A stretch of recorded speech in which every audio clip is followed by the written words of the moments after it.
Right sir.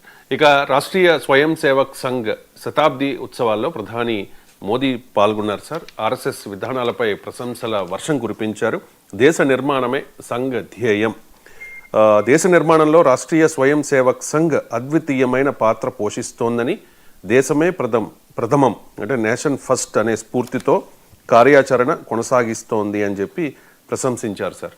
సవాళ్లను తట్టుకుని స్థిరంగా నిలిచింది, భిన్నత్వంలో ఏకత్వమే మన దేశ ఆత్మ అంటూ కూడా మోదీ కామెంట్ చేశారు. సార్, నాకు డౌటు, అంటే మోదీ గవర్నమెంట్ని ఆర్ఎస్ఎస్ షాడోలాగా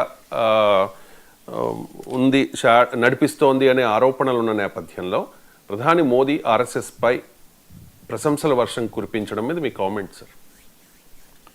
అందులో ఆశ్చర్యం ఏముంటుంది? నరేంద్ర మోడీ స్వయాన ఆర్ఎస్ఎస్ ప్రచారక్, షాడో ఏముంది? బీజేపీ మాకు సంబంధం లేదు అని ఆర్ఎస్ఎస్ పదే పదే చెప్తుంది. కానీ జగమెరిగిన సత్యము, ఆర్ఎస్ఎస్కున్న పొలిటికల్ రూపమే బీజేపీ. అది కాదని వాళ్ళు చెప్తూ ఉంటారు. మాది ఒక సోషల్ కల్చరల్ ఆర్గనైజేషన్ తప్ప మాకు రాజకీయాలతో సంబంధం లేదు.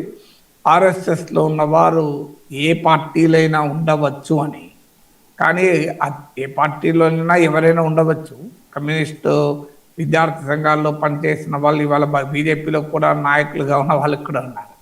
కానీ ఆర్ఎస్ఎస్తో లైవ్ సంబంధాలు పెట్టుకున్న వాళ్ళు దాదాపు బీజేపీలో తప్ప వేరే పార్టీలు ఎక్కడ కనిపించరు. పూర్వకాలంలో ఆర్ఎస్ఎస్లో పనిచేసిన వాళ్ళు ఉండొచ్చు. ఇప్పుడు మీకు రేవంత్ రెడ్డి, నేను స్కూల్ బీజేపీ వద్ద మీ వద్దే అని మోడీని ఉద్దేశించి మాట్లాడినది చూశాను.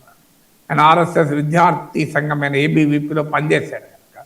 ఇటీవల కర్ణాటక ఉప ముఖ్యమంత్రి డికే శివకుమార్ మాతృభూమి సదావస్థలే అంటూ ఆర్ఎస్ఎస్ గీతాన్ని కూడా కర్ణాటక అసెంబ్లీలో ఆలపించారు. సో అందువల్ల ఆర్ఎస్ఎస్ పూర్వరంగం ఉన్న వాళ్ళు చాలా పార్టీలు ఉన్నమాట నిజం. కానీ ఆర్ఎస్ఎస్కు రాజకీయ ప్రతిరూపం బీజేపీ అనేది కూడా అంతకన్నా ఎక్కువ నిజం. ఆర్ఎస్ఎస్ అంగీకరించినా అంగీకరించకపోయినా అటల్ బిహారీ వాజ్పేయి, నరేంద్ర మోడీ లాంటి దేశ ప్రధానులు ఆర్ఎస్ఎస్ వచ్చింది. ఇక ఈ 100 ఏళ్ళ ఆర్ఎస్ఎస్ చరిత్ర చూస్తే సిగ్నిఫికెన్స్ మాత్రం ఖచ్చితంగా అంగీకరించారు. ఎందుకంటే 100 ఏళ్లలో ఆర్ఎస్ఎస్ ఒక అవుట్కాస్ట్, అంటే ఒక దూరంగా పెట్టేటువంటి సంస్థగా చూసేవాళ్ళు. ఆర్ఎస్ఎస్ను ఒక ప్రత్యేకమైన ఆలోచన ధార కలిగినటువంటి ఒక సెపరేట్ పర్సన్స్గా చూసేవారు.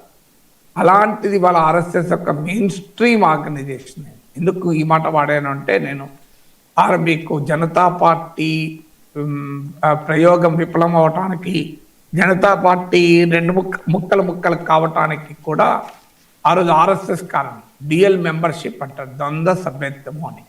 జనతా పార్టీలో సభ్యుడిగా ఉన్నవారు ఆర్ఎస్ఎస్లో ఉండకూడదు అని జనతా పార్టీలో ఉన్న మా పూర్వ సోషలిస్టులు, మధులి మేయే లాంటి వాళ్ళు, వీళ్ళు పెద్ద ఎత్తున రైజ్ చేశారు. కానీ అప్పుడు జనతా పార్టీ ప్రత్యేకత ఏంటంటే, ఎమర్జెన్సీ వ్యతిరేక పోరాటంలో సోషలిస్టులు, జనసంఘీయులు కూడా కలిసి జనతా పార్టీకి ఏర్పడ్డారు. అంటే అద్వానీ, వాజ్పేయి వీళ్ళందరూ కూడా జనసంఘ్ నేపథ్యం, వీళ్ళందరూ ఆర్ఎస్ఎస్లో కూడా భాగం. సో అందువల్ల ఆ ద్వంద్వ సభ్యత్వం, రియల్ మెంబర్షిప్ అనే అంశంపైనే జనతా పార్టీ ప్రయోగమే విఫలమైంది.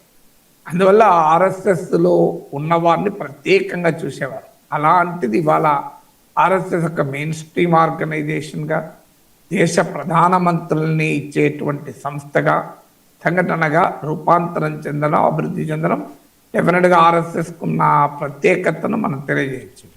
అంటే ఒకప్పుడు ఆర్ఎస్ఎస్ ఐడియాలజీ ఇదే ఫ్రింజ్ ఐడియాలజీగా ఉండే, అంటే కొద్ది మందికి పరిమితమైన సిద్ధాంతంగా. ఇప్పుడు ఆర్ఎస్ఎస్ దేశ మెయిన్ స్ట్రీమ్ ఐడియాలజీగా మారి దేశ రాజకీయ, సామాజిక, తాత్విక చింతనలపైన ఆర్ఎస్ఎస్ ఇవాళ బలమైన ముద్ర వేయగలుగుతుంది. So that is a remarkable progress.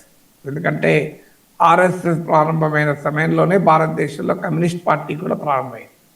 కానీ కమ్యూనిస్ట్ పార్టీ 50s మొదటి లోక్సభలో ప్రధాన ప్రతిపక్షం. సో దేశంలో ఒక బలమైన ప్రజా ఉద్యమ పార్టీగా ఎమర్జ్ అయి తర్వాత అనేక చీలికలు పేలికలై ఇవాళ కేవలం దేశం మొత్తం మీద ఒక రాష్ట్రానికి, కేరళకే పరిమితమై పార్లమెంట్లో సింగిల్ డిజిట్కు పరిమితమయ్యారు.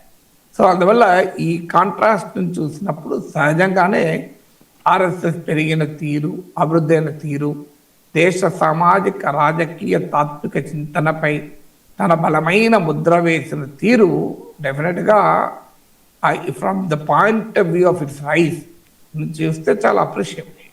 కానీ ఆ స్థాయిలో పెరగడం అనేది చాలా ప్రత్యేకంగా చెప్పుకోవాలి. వాళ్ళ నిర్మాణం కావచ్చు, ఆ క్రమశిక్షణ కావచ్చు, వాళ్ళ సిద్ధాంతాలకు